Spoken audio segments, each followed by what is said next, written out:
காக்கி சட்டை இதுக்கு வந்து ஃபர்ஸ்ட் இதை ஸ்டார்ட் பண்ணி வச்சது தனுஷ் சார். அண்ட் நிறைய பேருக்கு ஆல்ரெடி நான் ஃபேஸ் பண்ணிட்டு இருக்க ஒரு பெரிய கேள்வியை இங்கே அதுலேருந்தே ஆரம்பிச்சிடுறேன். தனுஷ் சாருக்கு எனக்கும் எந்த பிரச்சனையும் இல்லை. ஏன் அவர் வரலன்னு நிறையா பேர் கேட்கலாம். அவர் எப்போ இந்த படத்தை பற்றி ஏன் சார் கதை கேட்கலையா அப்படின்னா, இந்த படம் நல்லா தான் வரும் எனக்கு தெரியும், உங்கள் டீம் மேலே நம்பிக்கை இருக்குது, நான் எதிர்நீச்சல் பண்ணிட்டேன் அப்படின்னு சொன்னார். சார் ஆடியோ லான்ச்சுக்கு இது உங்கள் படம், நீங்கள் பார்த்துக்குவீங்க, நீங்கள் எல்லாருமே இன்னைக்கு அந்த ஸ்டேஜில் இருக்கீங்க அப்படின்னு சொல்லி எங்களை நம்பி, இன்னைக்கு இல்லை இது இன்னைக்கு அவர் சொன்ன இல்லை, ஆரம்பத்தில் ஃபஸ்ட்டு சொன்னது தான். ஸோ அந்த நம்பிக்கை அப்படின்ற ஒரு வார்த்தைக்குள்ளே தான் காக்கி சட்டை இருக்குன்னு நினைக்கிறேன். கதைக்குள்ளேயும் சரி, கதைக்கு வெளியிலையும் சரி, தனுஷ் சார் எங்கள் எல்லார் மேலேயும் வச்ச நம்பிக்கை. அண்ட் எஸ்பெஷலி இந்த படத்துக்கு பட்ஜெட்லாம் ஃபிக்ஸ் பண்ணல அவர், நீங்கள் என்ன வேணுமோ அதை எடுத்துகிட்டு வந்துருங்க அப்படின்னு சொல்லிட்டாரு. அப்படி அமைஞ்சது தான். அந்த மாதிரி டைரக்டர் சார் வந்து அனிருத் மேலே வச்ச நம்பிக்கை, அவர் பாட்டு கொடுத்தா அது நல்லா தான் இருக்கும் அப்படின்னு சொல்லி. அண்ட் அதெல்லாம் தாண்டி அவர் ஒரு செகண்ட் ஃபிலிம் பண்ணுறாருன்னு போது அவர் ப்ரூவ் பண்ணுன்ற ஒரு கட்டாயம் இருக்கும். ஃபர்ஸ்ட் ஃபிலிமில் வந்து நிறைய காரணம் சொல்லலாம், எனக்கு வந்து இந்த மாதிரி தான் கிடைச்சிது, இந்த மாதிரி பட்ஜெட் தான் கிடைச்சிது, எனக்கு வந்து இப்படி தான் இருந்தது அப்படின்னு சொல்லி. பட் செகண்ட் ஃபிலிம் ஒரு சக்ஸஸ்க்கு அப்புறம் பண்ணும்பொழுது காரணங்கள் சொல்ல முடியாது. அவ்வளோ ப்ரெஷரில் அப்படி இருக்க சூழ்நிலையில் என்னை வச்சு ஒரு போலீஸ் ஸ்டோரி எடுக்கலாம்னு நினச்சது மிகப்பெரிய நம்பிக்கைன்னு நினைக்கிறேன். என் மேலே இவ்வளோ பெரிய நம்பிக்கை யாரும் வச்சதில்லை என்னுடைய லைஃப்பில். எனக்கு என்ன வருமோ அதை செய்யணும் அப்படின்ட்டு தான் எனக்கு கூட இருக்கவங்க இல்லை எல்லாருமே வந்து இது வரைக்கும் சொல்லியிருக்கிறாங்க. என்னுடைய லைஃப்பில் ஒரு போலீஸ் படம் உன்னால் பண்ண முடியும் அப்படின்னு சொல்லி நம்பிக்கையாக கொண்டு வந்து இந்த ஸ்கிரிப்டை கொண்டு வந்து வச்சாரு. ஸோ அங்கேருந்து டேக் ஆஃப் ஆச்சு. படமும் அதை சம்மந்தப்பட்டது தான். நம்ம ஒரு விஷயத்த தொடர்ந்து நம்பிக்கிட்டே இருந்தால் நம்ம வாழ்க்கையில் ஒரு நாள் அதை அடைய முடியும் அப்படிங்கிறத ஒரு எங்கேயும் கருத்தாக இது இருக்காது, படமாக பார்த்து முடிக்கும்போது தூரத்தில் அந்த கருத்தை பதிவு பண்ணியிருக்கிறோம். அப்படி ஒருத்தர் மேலே இன்னொருத்தர் நம்பிக்கை வச்சிருக்கிற இந்த டீம் இது ஒன்று பார் ஃபிலிம்ஸ். எதிர்நீச்சல் அப்படின்னு ஒரு பெரிய பிரேக், அதுக்கப்புறம் இப்போ இந்த காக்கி சட்டை, அந்த மாதிரி இதை ரிலீஸ் பண்ணுற escape artist Madhan sir, James sir, and இந்த படத்தில் ஒர்க் பண்ண எல்லாருமே வந்து ஒரு ப்ரொஃபஷனல் ரிலேஷன்ஷிப்பில் தாண்டி பர்சனல் ரிலேஷன்ஷிப் உண்டு. இதே இடத்துல ஐ திங்க் எதிர்நீச்சல் ப்ரெஸ் மீட்டும் நடந்தது. ஸோ அந்த டைமில் யாருமே நினச்சி பார்த்துருக்க மாட்டோம் நீ திரும்பி இந்த இடத்துல காக்கி சட்டைக்கு வருவோன்னு. அண்டு அதுக்கு எல்லாருக்குமே தேங்க்ஸ் தான் சொல்லணும். பாடல்களோட சக்ஸஸ்க்கு தேங்க்ஸ். அண்ட் மோரோவர் இந்த டீம் எப்படின்னா ஒரு எல்லாருமே நாங்கள் வந்து ஈச் அதர் வின் பண்ணோம் அப்படின்னு சொல்லி ஒர்க் பண்ணுற மாதிரி ஒரு டீம். எனக்கு வந்து அவர் ஜெயிக்கணும், அவருக்கு வந்து நான் ஜெயிக்கணும், டைரக்டர் எல்லாருமே அங்கே எல்லா சுகுமார் சார். எங்களோட சக்ஸஸ் விட அந்த டீமில் இருக்கிறவங்க இன்னும் சக்சீட் ஆகணும் அப்படின்னு சொல்லி ஒர்க் பண்ணுற ஒரு டீம். ஸோ ரொம்ப என்ஜாயபிளான எக்ஸ்பீரியன்ஸ். அண்ட் மோரோவர் எல்லாமே ஒரு பிரதர்ஸ் மாதிரி. அண்டர்ஸ்டாண்டிங் வந்து ஒரு பீக்கில் இருக்குன்னு சொல்லலாம் எல்லாருக்கும். ஆக்சுவலாக 3 ஆடியோ வந்து நல்லா போனப்பறம் செகண்ட் ஃபிலிம் வந்து ரொம்ப க்ரூஷியலான ஃபிலிமாக இருந்தது ஆஃப்டர் 3. ஏன்னா வந்து ஒரு படம் ஒரு ஒன் ஹிட் ஒண்டர் அப்படி சொல்லிடுவாங்க அப்படின்னு ஒரு சின்ன பயம் இருந்தது. பட் செந்தில் சார் வந்து ஒரு மியூசிஷியனுக்கு எவ்வளோ ஃப்ரீடம் கொடுக்க முடியுமோ அப்படி கொடுத்து எதிர்நீச்சல் வெளில வந்து. ஸோ அவருக்கு பெரிய தேங்க்ஸ் சொல்லிக்கிறேன். அது எனக்கு என் கெரியரில் ஒரு பெரிய பிரேக்காக நான் இன்னைக்கு வரைக்கும் நினைக்கிறேன். இந்த காக்கி சட்டையில் அதே மாதிரி தான் டோட்டலாக ஃப்ரீயாக விட்டார். எனக்கு இதுதான் ஏரியாஸ், இங்கே தான் சாங்ஸ் வரப்போகுது, அண்டு எனக்கு எல்லாமே ஹிட் பாடல்கள் வேணும், நீங்கள் கொடுக்கறத கொடுங்க அப்படின்னாரு. அண்ட் நம்ம கான்ஃபிடென்ஸை வந்து அவர் வந்து நம்ம இப்போ சார் இந்த பாட்டு நல்லா இருக்கு சார் அப்படின்னு நம்ம சொன்னோன்னா அது வந்து அவர் அக்செப்ட் பண்ணிக்கிற கூட லெவலுக்கு அவ்வளோ ஒரு ஃப்ரீடம் கொடுத்தாரு. ஸோ அதனாலே வந்து நம்ம இன்னும் எக்ஸ்ட்ராவாக பண்ணணும் அப்படின்னு தோணுது. So thank you to Senthil sir again for this. முதல் படம் தொடர்ந்து 2வது படம் அப்படின்றது வந்து மிகப்பெரிய விஷயம். அது வந்து தனுஷ் சார் பண்ணியிருக்காரு. அது மட்டும் இல்லாமல் எதிர்நீச்சல் படத்துக்கு ஒரு 40 நிமிஷம் கதை கேட்டார். இந்த படத்தில் ஒரு 5 நிமிஷம் அவுட்லைன் மட்டும் கேட்டார். அதை கேட்டுட்டு இந்த படத்தில் வேறு நல்ல விஷயங்கள்லாம் என்ன பண்ணலான்ற இன்புட் மட்டும் தான் அவர்கிட்ட வரும். மற்றபடி எதுக்கும் எங்களை எந்த விதத்துலையும் ப்ரெஷர் பண்ணாமல் இப்படி ஒரு ப்ராஜெக்டை முடிக்கிறதுக்கு ரொம்ப ஹெல்ப்ஃபுல்லாக இருந்தார். ஸோ தனுஷ் சார் மாதிரி ஒரு ப்ரொடியூசர் வந்து கிடைக்கிறதுன்றது ரொம்ப அரிது. எனக்கு அந்த லக்கு 2வது தடவை அமைஞ்சதில் வந்து எனக்கு ரொம்ப சந்தோஷம். துரை செந்தில்குமார் சார், அவர் அண்ணன் தான் கூப்பிடுவேன் நான். அவருக்கு ஃபர்ஸ்ட் தேங்க்ஸ். ஏன்னா இப்போ ட்ரெய்லர் எஸ்பெஷலி பார்த்த பிறகு எல்லாருமே சொல்றது என்னன்னா, நல்லா இருக்கு உங்களுடைய லுக்கு, கான்ஃபிடென்ட்டாக இருக்கு, லுக்கு ஷார்ப்பாக இருக்கு, ஒரு போலீஸ் மாதிரி இருக்கீங்க யூனிஃபார்மில் பார்க்கும் பொழுது அப்படின்னு சொல்லி எல்லாருமே சொல்றாங்க. ஸோ ஃபர்ஸ்ட் அந்த மோஷன் போஸ்டர் வந்ததுலேருந்தே நல்ல ரெஸ்பான்ஸ் இருந்தது எல்லாத்தையும். அதுக்கு ஆரம்பிச்சு வச்சது துரை செந்தில்குமார் சார் தான். அண்ட் எல்லாருக்கும் பெரிய தேங்க்ஸ் அதுக்கு, அந்த ரெஸ்பான்ஸ் கொடுத்து. அதுக்கப்புறம் தான் எனக்கு கொஞ்சம் நிம்மதியாக இருந்தது. அது வரைக்கும் நான் ஃபுல்லாக டென்ஷன்லேயே இருந்தேன், எப்படி இருக்க போது, என்ன சொல்ல போகிறாங்கன்னு. ஸோ அவங்க எல்லாருக்கும் தேங்க்ஸ். ஹீரோ 7வது படம் அவருக்கு. அண்ட் எனக்கு வந்து 7வது படம். அண்ட் ரொம்ப ரொம்ப பெருமையாக இருக்குன்னு சொல்லலாம் இன்னைக்கு வந்து இந்த இடத்த ரீச் பண்ணியிருக்கிறது. அண்ட் எவ்ரிடே வந்து அவரோட க்ரோத்தை வந்து நான் வந்து சைடில் இருந்தே பார்க்குறேன். ஸோ எனக்கு இன்னும் அது இன்னும் ஹாப்பினஸ் கொடுக்குது. அண்ட் இந்த படம் கண்டிப்பாக வந்து ஒரு இவ்வளோ நாள் நடித்த படங்கள் விட இது ஒரு சேஞ்ச் ஓவர் படமாக இருக்கும்னு நம்பியிருக்கோம். அப்படி தான் இந்த ஃபிலிம் பண்ணியிருக்கோம். And Kaaki Sattai very very close to all of us, close to our hearts. கிட்டத்தட்ட 1.5 வருஷம் மேக்கிங் போச்சு. அண்ட் மோரோவர் அதுக்கப்புறம் ரிலீஸ் டேட்டே வந்து எப்போன்னு ரொம்ப டவுட்லேயே இருந்தது. ஃபைனலாக இப்போ 27th வருதுன்னு சொல்லும் போது ரொம்ப ஹாப்பியாக இருக்குது. இன்னைக்கு காலைல தான் பேக்ரவுண்ட் ஸ்கோர் முடிஞ்சது. அண்ட் ஃபைனல் ப்ராடக்ட் நான் பார்த்துட்டேன். Maybe first to C. நம்மளே சொல்லக்கூடாது, எங்கள் எல்லாரோட ரெஸ்பான்ஸ்க்கும் நாங்கள் ஈகர்லி வெயிட்டிங். அனிருத் வந்து எனக்கு இன்னைக்கு இண்டஸ்ட்ரியில் நிறைய ஃப்ரெண்ட்ஸ் கிடையாது. அதுக்கு என்ன காரணம்லாம் தெரியல. மேபி நான் ரொம்ப ரிசர்வ்டாக இருக்கேனா அப்படின்னு தெரியல. பட் அதை தாண்டி எனக்கு ரொம்ப க்ளோஸ் அனிருத். ஒரு ஒரு ஃப்ரெண்ட், பிரதர், என்ன வேணால் சொல்லலாம். அப்படிப்பட்டவர். ஸோ அவர் எப்பவுமே என்ன நினைப்பாருன்னா என்னை ஒரு லெவல் மேலே தான் வச்சு பார்ப்பார்.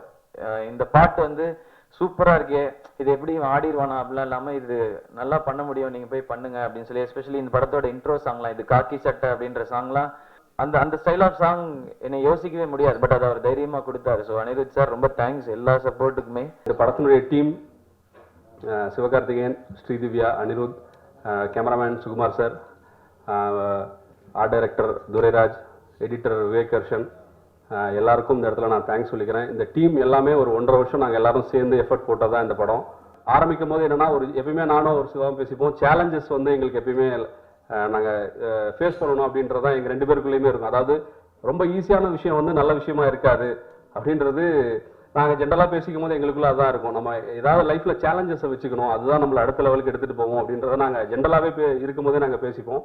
அதுதான் அவர் லைஃப்லையுமே அவர் கடந்து வந்த பாதை. எனக்குமே அதுதான் வந்து ஒவ்வொரு ஸ்டேஜையும் தாண்டி வர்றதுக்கு அதுதான் ரொம்ப ஹெல்ப்ஃபுல்லாக இருந்தது. ஸோ அந்த மாதிரியான ஒரு, ஏன்னா இப்போ அடுத்த படம் பண்ணுறன்ற போது அதுக்குள்ளே ஏதாவது ஒரு சேலஞ்ச் இருக்கணும் அப்படின்னு 2 பேருமே ஃபீல் பண்ணோம். லக்கிலி அது வந்து நான் ஆல்ரெடி தனுஷாருக்கு பண்ண கதை நான் 2-3 இன்டர்வியூஸ்லையும் சொல்லியிருந்தேன். பட் அது வேற ஒரு வெர்ஷன். டோட்டலாக ஒரு சிவாக்காக டோட்டலாக பிகினிங்லேருந்து உட்காந்து நாங்கள் பண்ண ஸ்கிரிப்ட் தான் இது. இது உள்ள அவரோட கான்ட்ரிபியூஷன்றது வந்து ரொம்ப பெருசு. ஏன்னா ஒரு ஆக்டர் வந்து அவருக்கு காமெடி ரொம்ப நல்லா வருது. காமெடியில் வந்து அவர் இன்னைக்கு அவர் பண்ணுற படங்கள் வந்து பெரிய லெவலில் இருக்குது. ரொம்ப ஈஸியாக அவர் ஒரு காமெடி கதை பண்ணுங்கன்னு சொன்னால் நான் வந்து நோன்னு சொல்ல முடியாது. ரொம்ப ஈஸியாக பண்ணிவிட்டு சக்ஸஸும் ஆயிடலாம், சக்ஸஸும் பண்ணிடலாம் அதை. பட் ஒரு சேலஞ்சு நான் சொல்கிறேன், அது உள்ள அவரோட இன்புட். ஏன்னா அவர் ஆக்ஷனுக்கு மாறுறதுன்றது வந்து ஒரு பெரிய ஸ்டேஜ் ஒரு ஹீரோவுக்கு. அதில் அவங்க எவ்வளோ இன்ட்ரெஸ்டோட பண்ணுறாங்கன்றது இருக்குது. இதில் நான் என்னை தாண்டியும் அவர் வந்து, நான் ஒரு 80% இருந்தேன்னா அவர் எப்பயுமே அவர் 100% தான் இருந்தார். அவரோட லுக்ல இருந்து, அவரோட எல்லாமே ஹேர் டூல இருந்து, அவரோட பிசிக்ல இருந்து எல்லாத்தையுமே அவர் வந்து டிசைன் பண்ணாரு இந்த படத்துக்காக. இன்னைக்கு வந்து ஃபர்ஸ்ட் லுக்லயும் சரி, ட்ரைலர்லயும் சரி, அவர் ஒரு ஆக்ஷன் ஹீரோவா இருக்காரு அப்படின்னு எல்லாரும் சொன்னா அது முழுக்க முழுக்க அவரை தான் சேரும். அது இயக்குனர் செந்திலை பத்தி சொல்லணும்னா, அந்த கதை திரைக்கதை அமைப்புல என் கேரக்டர் எப்படி நுழைச்சாங்கிறதே ரொம்ப த்ரில்லா இருக்கு. அவ்வளவு பிரமாதமான ஒரு அமைப்புக்கு வந்து அந்த கேரக்டர் நீங்க இருக்கீங்கன்னு சொன்னாரு. கதையோட கேரக்டர் பத்தி எதுவுமே சொல்லல.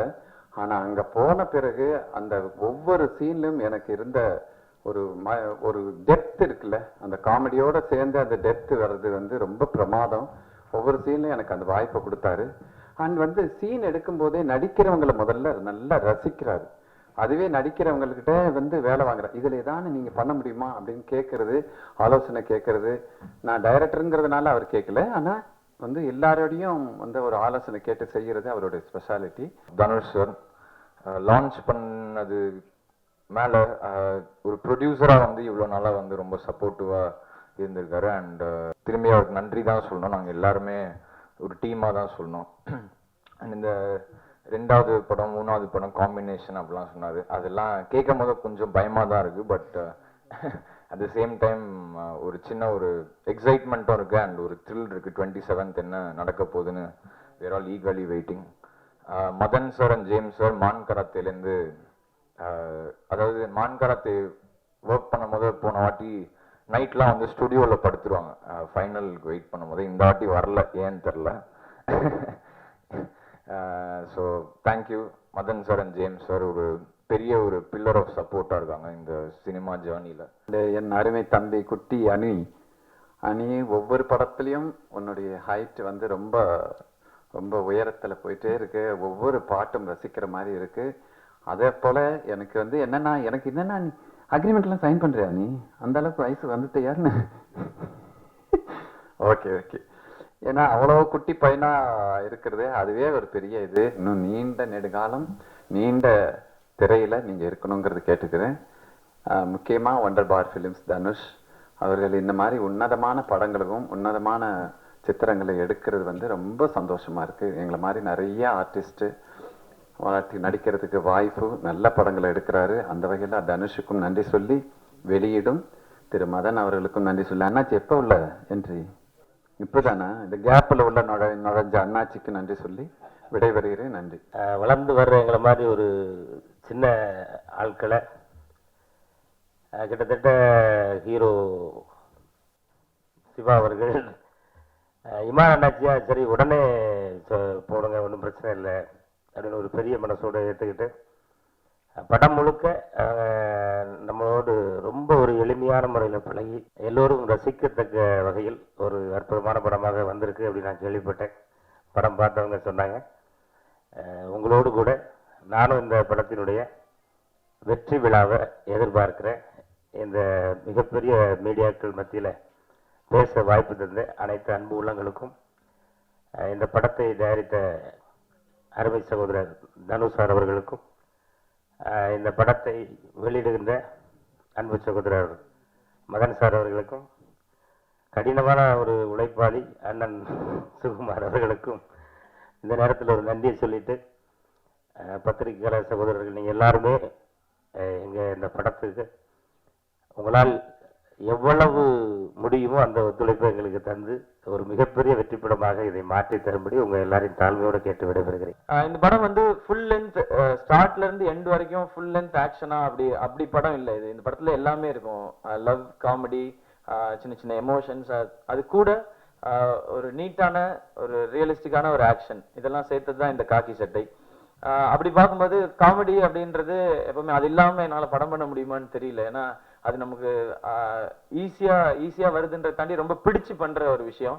அதுல வந்து இமான் அண்ணாச்சி ஃபர்ஸ்ட் மேஜரா படம் ஆரம்பிச்சு அப்படியே ட்ராவல் போகும்போது இமான் அண்ணாச்சியோட தான் பண்ண போறோம்னா அவர் டெலிவிஷன்ல பார்க்கும்போது ரொம்ப பிடிக்கும். அவருடைய ஸ்லாங்கே ரொம்ப பிடிக்கும். ஷூட்டிங்ல அவர் பேச பேச சிரிச்சுட்டே இருப்போம். சுகுமார் சார்லாம் கேமராவெல்லாம் ஆட்டிட்டு இறங்கிலாம் வந்துருவார். நான் இதை ஷூட் பண்ணல, இதை நீங்களே பண்ணீங்க. அவ்வளோ பயங்கர காமெடியெல்லாம் கேட்காதீங்க. அது நாங்கள் அங்கே பண்ற சேட்டைகள் அவங்களுக்கு காமெடியா இருக்கும். படத்துல நீங்க அவ்வளோ பயங்கரமா இல்லையே அப்படின்னு அப்புறமா சொல்லக்கூடாது. அந்த ஷூட்டிங் ஸ்பாட்ல பார்க்கும்போது அது ஓரளவு காமெடி இருக்கும். அவர் பேசுற ஸ்லாங் வந்து பயங்கரமா இருக்கும். அதுல நிறையவே சிரிச்சிருக்கோம் வச்சிருக்கேன். அண்ட் அதுக்கடுத்து மனோபாலா சார், அவர் எல்லாரும் சொன்ன மாதிரி அவர் இல்லாத படங்கள்ல பட் அவர் நிறைய படங்கள் பண்ணாலும் எவ்ரி ஃபிலிம்ல அவர் வரும்பொழுதெல்லாம் தியேட்டர்ல நல்ல ரெஸ்பான்ஸ் இருக்கு அப்படின்னா அது அவர் கிரியேட் பண்ணிக்கிட்ட ஒரு அழகான விஷயம்னு நினைக்கிறேன். அது படத்துக்கு பெருசாவே ஹெல்ப் பண்ணியிருக்கு. கதையோட சேர்ந்து தான் எல்லாருமே இந்த படத்துல காமெடி பண்ணியிருக்கிறோம். செகண்ட் ஹாஃப்ல மனோபாலா சாருக்கு எனக்குமான ஒரு சீன் மட்டும் கொஞ்சம் கிரியேட்டிவா ஏதாவது புதுசா பண்ணுமே அப்படின்றதுக்காக முயற்சி பண்ணி பழசு ஒரு விஷயத்தையே பண்ணியிருக்கிறோம். அது நீங்க பார்க்கலாம். பட் டீமா எங்களுக்கு எல்லாருக்குமே கூட நடிச்ச எல்லா ஆர்டிஸ்டோடையுமே கெமிஸ்ட்ரி அப்படிங்கிறது ரொம்ப ஸ்ட்ராங்காவே இருந்துச்சு. அது ஒருத்தருக்கான அண்டர்ஸ்டாண்டிங் நினைக்கிறேன். ஓவரால் நாங்க எதிர்பார்க்கறது வந்து எந்த ஏஜ் குரூப்ல இருக்கவங்க வந்து படம் பார்த்தாலும் எல்லாருக்குமான விஷயம் ஏதோ ஒண்ணு படத்துல இருக்கணும். இந்த படத்துல என்ன மெசேஜ் இருக்கு அப்படின்னா அதுவும் இருக்கணும். என்டர்டெயின்மெண்ட் இருக்கா அப்படின்னா அதுவும் இருக்கணும். ஒரு ஸ்ட்ராங்கான விஷயம் அதாவது நல்ல கதையோட இருக்குதா அப்படின்னா அதுவும் இருக்கணும். அப்படிங்கிறதுக்காக நிறைய ஒர்க் பண்ணிருக்காங்க என்டையர் டீமும். சிவா பத்தி சொல்லணும்னா அவர் திருச்சி மாவட்டத்திலேருந்து கிளம்பி ஒரு நார்மல் பையனா வந்து இன்னைக்கு இந்த ஹைட்டுக்கு போறதுன்னா அவருடைய உழைப்பு. அவர் ஒரு சுயம்பு. கண்டிப்பாக சொல்லணும், சுயம்புவா வந்த எல்லாருமே இண்டஸ்ட்ரியில பெரிய லெவல்ல வந்திருக்காங்க. நிறைய பேர் உதாரணங்கள் அதுக்கு சொல்லலாம். அவர் வந்து இந்த படத்துல ஒரு முக்கியமான காட்சியில வந்து என்ன ஆட சொன்னாரு. இந்த செந்தில் ஏங்க உங்களுக்கு இதெல்லாம் ரிஸ்க்குன்னு கேட்டேன். அப்புறம் வந்து எனக்கு டான்ஸ் மாஸ்டர் பணியாற்றிய திரு சிவகார்த்திகேயன் ரொம்ப நன்றி. அவர் என்கிட்ட 1-2 சொல்லி தான் எல்லாரும் ஆடுவாங்க. எனக்கு 2.5 சொல்லி ஆட ஆச்சாரு. அந்த வகையில் ரொம்ப சந்தோஷம். ஃபர்ஸ்ட் டைம் வந்து தனுஷ் சார் கம்பெனியில் ஒர்க் பண்ண வச்சாங்க. வண்டர் பார் ப்ளஸ் அது இல்லாமல் வந்து ஜேம்ஸ் சார் மதன் சாரோட மறுபடியும் அவங்களோட காம்பினேஷன் வந்திருக்கேன். ரெண்டாவது சிவகார்த்திகேயன் சார் மூலிமா அது செகண்ட் படம் கிடச்சிது அவரோட காம்பினேஷன் ஒர்க் பண்ணுறதுக்கு. ஸோ நல்ல ஒரு டைரக்டர் எனக்கு அறிமுகப்படுத்தி வச்சுருக்காரு செந்தில் சார். ஒர்க் பண்ணும்போது எனக்கு ரொம்ப கம்ஃபர்ட்டாக இருந்தது சார். நன்றி சார். மான்கராத்தில் சாங்ஸ் கேட்டமே எனக்கு ரொம்ப பயமாக இருந்தது, இந்த சாங்ஸ் எப்படி விஷுவல் கொடுக்க போகிறோன்னு. ஸோ அந்த மாதிரியான விஷயம் தான் இந்த படத்துக்கு கொஞ்சம் அமைஞ்சது. ஒவ்வொரு விஷயம் ஒவ்வொரு சாங் பார்த்தீங்கன்னா ரொம்ப மேலே போயிட்டே இருந்த சவுண்ட் கேட்கும்போது ரொம்ப பயமாக இருந்தது, இது எப்படி எடுக்க போகிறோம் அப்படின்னு செந்தில் சார் சொல்லிட்டேன்னப்போ, சார் நீங்கள் பார்த்துக்கிங்க சார் பண்ணுவீங்க சார் அப்படின்றாரு. ஸோ எல்லாமே பார்த்தீங்கன்னா செந்தில் சார் தான் ஒரு ஒரு விஷயம் சார், நீங்கள் இந்த சாங்க்கு எங்கே சார் லொக்கேஷன் போகலாம், இங்கே போகலாம் அப்படின்னு சொன்னபோது அவர் சில விஷயம் சொல்லி கொடுத்தாரு. அவர் சொன்ன மாதிரி தான் நாங்கள் செஞ்சுருக்கேன். சுகுமார் சார் மான்கராத்தேக்கு அப்புறம் மான்கராத்தே டைம்லேயே சொல்லிருப்பாரு, நான் அவங்களை வந்து சூப்பராக காட்ட போகிறேன் சிவா, அடுத்த படம் பண்ணுற சினிமாட்டோகிராஃபருக்கு வந்து அது சேலஞ்சாக இருக்கணும் அப்படின்னு சொல்லிட்டே இருப்பார். அப்படியா சார், அந்த சேலஞ்சை நீங்களே எடுத்துக்கங்க வாங்க சார் அப்படின்னு சொல்லி நாங்கள் அவரை கூப்பிட்டு வந்துட்டோம். ஸோ இந்த படத்துக்காக நிறைய மெனக்கெட்டார் அவர். ஏன்னா என்னுடைய பாடி லாங்குவேஜ்ல இருந்து அதை கரெக்டாக ஸ்க்ரீனில் கொண்டு வர வேண்டிய பெரிய பொறுப்பு அவருக்கு தான் இருந்தது. அது ஸ்கிரிப்ட்ல இருந்து ஸ்க்ரீனுக்கு ட்ரான்ஸ்ஃபர் பண்ண வேண்டிய பொறுப்பு. அண்ட் என்னை நல்லா காமிச்சதுக்கும் ரொம்ப ரொம்ப தேங்க்ஸ் சார். எங்களோட வளர்ச்சியில் ஒரு சிவாவோட பங்கு வந்து பெரும் பங்கு இருக்குது. என்ன வளர்ச்சினா எஸ்கேப் ஆர்டிஸ்ட் மோஷன் பிக்சர்ஸாக இன்னைக்கு இவ்வளோ தூரம் நாங்கள் வளர்ந்து நிற்கிறதுக்கு ஒரு பெரும் பங்கு அவரோடது இருக்குது. பெரும் பங்குன்னு சொல்ல முக்கியமான பங்கு இருக்குது. ஸோ அதுக்கு நான் தேங்க்ஸ் சொல்லிக்கிறேன். அடுத்தது ஒவ்வொரு படத்துக்கும் அவரே ஒரு பெஞ்ச் மார்க், அதாவது ஒரு செட் பண்ணிட்டு அடுத்த படத்தில் அவரே அதை பிரேக் பண்ணி அடுத்தடுத்த லெவலில் போயிட்டு இருக்கிறாரு. அதுக்கு இந்த படம் ஒரு சின்ன எக்ஸாம்பிள். சொல்லணும்னா ரிலீஸ் டேட் அனௌன்ஸ் பண்ணதில் இருந்து இன்னைக்கு வரைக்கும் தேட்டர் சைட்லேருந்து எங்களுக்கு மேக்ஸிமம் ரெஸ்பான்ஸ் வந்தது இந்த படத்துக்கு தான். ஸோ ஆல்மோஸ்ட் ஒரு 370+ தேட்டர்ஸ் வந்து காக்கி சட்டை தமிழ்நாட்டில் ரிலீஸ் ஆகும்னு எக்ஸ்பெக்ட் பண்ணுறோம். மேபி அந்த ஃபிகர்ஸ் வந்து இன்னும் கூட ஜாஸ்தியாகவும் சான்சஸ் இருக்குது. ஸோ அந்த அளவுக்கு வந்து அவரே வந்து ஒவ்வொரு படத்துக்கும் ஒரு ரெக்கார்ட்ஸ் பண்ணி அதை அவரே பிரேக் பண்ணிட்டு இருக்காரு. ஸோ அவர் இன்னும் மேலே வளர்றதுக்கு என்னோட வாழ்த்துக்கள். பிஹைண்ட் த வியூவர்ஸ் எல்லாருக்கும் என்னுடைய வணக்கம். நான் சிவகார்த்திகேயன் பேசுகிறேன். காக்கி சட்டை February 27 ரிலீஸ் ஆக போகுது. ரொம்ப எக்ஸைட்டடாக இருக்கும். மக்கள் என்ன ரெஸ்பான்ஸ் கொடுக்க போகிறாங்க அப்படின்னு தெரிஞ்சுக்கிறதுக்காக ஃபர்ஸ்ட் இன்டர்நெட்டில் இருக்கிற எல்லாருக்கும் தேங்க்ஸ். ட்ரெய்லருக்கு நல்ல ரெஸ்பான்ஸ் கொடுத்ததுக்கு, சாங்ஸ்க்கு கொடுத்ததுக்கு. தனுஷ் சார், துரை செந்தில்குமார் சார், நான் அனிருத், அப்படியே அந்த எதிர்நீச்சல் டீம் அப்படியே திரும்ப ஒரு படம் பண்ணியிருக்கிறோம். இந்த படம் திரும்ப ஒரு பாசிட்டிவிட்டியை சொல்கிற ஒரு படமாக இருக்கும். நம்பினா ஜெயிக்கலாம் அப்படின்ற ஒரு லைனை வச்சுட்டு அதுக்குள்ளே போலீஸ்ன்ற கேரக்டரை வச்சுட்டு டிரெக்டர் சார் பண்ணியிருக்காரு. ஒரு என்டர்டெய்னராக இருக்கணுங்கிறது தான். இது ஃபுல் லென்த் ஆக்ஷனாகவும் இல்லாமல் ஃபுல் காமெடியாகவும் இல்லாமல் அந்த மிக்சரில் ஒரு என்டர்டெய்னராக இருக்கணுன்ற ஒரு ஐடியா தான் இந்த காக்கி சட்டை. ஸோ 27th ரிலீஸ் ஆகுது. நீங்கள் எல்லோரும் ஃப்ரீயாக இருக்கும்போது ஃப்ரெண்ட்ஸோட ஃபேமிலியோட போய் தேட்டரில் போய் பாருங்கள். தேங்க்யூ. பிஹைண்ட் வுட்ஸ் வியூவர்ஸ்க்கு வணக்கம். நான் எதிர்நீச்சல் காக்கி சட்டை படத்தினுடைய இயக்குனர் RS துரை செந்தில்குமார். இந்த காக்கி சட்டை படத்தினுடைய ப்ரெஸ் மீட் இன்றைக்கி ஒரு 1.5 வருஷம் கஷ்டப்பட்டு பண்ணியிருக்கோம் ஒரு ப்ராடக்ட்டு. டைட்டில் வந்து எல்லோரும் கேட்டாங்க, ஏன் பழைய டைட்டில் அப்படின்ற மாதிரி எல்லோரும் கொஸ்டின் பண்ணாங்க. என்னென்னா இது ஃபஸ்ட்டு டானான்னு ஒரு டைட்டில் வச்சுருந்தோம். எல்லாருக்கும் அது ரீச் ஆகுமான்ற ஒரு சந்தேகம் வந்துச்சு. ஸோ அதனாலேயே ஃபஸ்ட் லுக் ரிவீல் பண்ணாமல் அப்படியே தள்ளிக்கிட்டே வந்தோம். ஃபைனலி காக்கி சட்டைன்றது வந்து இந்த கதைக்கு எல்லோரும் வழக்கமாக சொல்லுவாங்க கதைக்கான டைட்டில் அப்படிம்பாங்க. உண்மையிலே இது கதைக்கான டைட்டில் தான். ஏன்னா இந்த டைட்டிலும் கதைக்கு ஹெல்ப் பண்ணுன்ற மாதிரியான ஒரு டைட்டில். ஸோ அது கிடைச்சது ரொம்ப சந்தோஷம். சத்யா மூவிஸ்க்கு இந்த இடத்துல நான் நன்றி சொல்லிக்கிறேன். தனுஷ் சாரோட banner, Sivakarthikeyan hero, Sri Divya heroine. Sri Divya Sivakarthikeyan வந்து போன வருஷத்தினுடைய ஹிட் பேர். அவங்க எல்லாருமே வந்து டிவியில் இன்றைக்கும் நானும் அந்த பார்க்காத சாங் பார்த்தா அவங்க 2 பேரோட கெமிஸ்ட்ரி வந்து ரொம்ப பிடிக்கும். ஸோ தமிழ்நாடே அதை ரசிக்கிறாங்க. அந்த மாதிரி ஒரு பேர் கிடைச்சது வந்து ரொம்ப லக்கியான விஷயம். ஹார்ட் ஒர்க் பண்ணியிருக்கோம். படம் வந்து வர 27 தியேட்டருக்கு வருது. எல்லோரும் தியேட்டரில் பார்த்து என்ஜாய் பண்ணுங்கள். சாங்ஸ் ஆல்ரெடி ரிலீஸ் ஆகி ஹிட் ஆகிருக்கு எல்லா பாடல்களுமே. படத்தில் பார்க்கும்போது உங்களுக்கு பிடிக்கும்னு நம்புகிறோம். தேங்க்ஸ். பிஹைண்ட் த விட்ஸ் நேயர்களுக்கு வணக்கம். நான் கேமராமேன் சுகுமார் பேசுகிறேன். காக்கிச்சட்டை அப்படின்னு எல்லாத்துக்கும் கமல் சாரோட படத்தோட டைட்டில் தான் வரும். ஸோ அவர் டைட்டில் தான் எங்களுக்கு கொடுத்துருக்காங்க. காக்கிச்சட்டை எல்லாத்துக்கும் எப்படி பிடிச்சிருந்ததோ ஸோ அந்த மாதிரியான படம் இந்த காக்கிச்சட்டை ரொம்ப பிடிக்கும் அப்படின்னு நாங்கள் நம்புகிறோம். ரொம்ப கிளியராக ஒர்க் பண்ணியிருக்கோம். யாருக்கும் வந்து ஒரு சங்கடம் இல்லாமல் இருக்கும். யாரை பற்றியும் சொல்லலை. வெரி கிளியரான அந்த ஒரு சின்ன சமுதாய அந்த மாதிரியான ஒரு விஷயமா இருக்கும். ரொம்ப சூப்பராக இருக்குது. எனக்கு இப்போ சிவகார்த்திகேயன் சாரோட எனக்கு செகண்ட் படம் வந்தது. இந்த வாய்ப்பு அளித்த சிவா சாருக்கு எனக்கு மிக்க நன்றி.